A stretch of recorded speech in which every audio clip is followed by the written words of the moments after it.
abaziro mu district y'Isingiro n'ebicweke bindi bayahanangiriza bwo kuzora misho aha abana babo baba bariyo mbihumuro obutaza mbikorwa bibi okuhigoku kwiro Jonathan Kabicire owabireho mukuru w'ebyo bwegesa wa district y'Isingiro kandi hator chairman board ahishomero rya Kigaragara Vocational Secondary School kwenzera kushaba abazire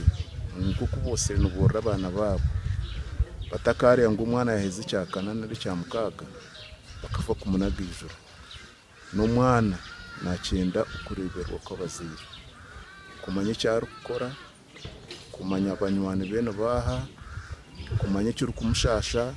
Julius Begumya mukuru w'ishomero rya Kigaragara Vocational Secondary School ajenguka amashomero n'abatungo buremezwa mani n'abana bine mbi ekintu cyaye gicerira abazire abatarukora mwuga gwabo ebuzo bo tukuvugana aba bana aba batarinzirweje umubyaro ngato ko bazo mu cyumuro kuba kwijabija bahindukire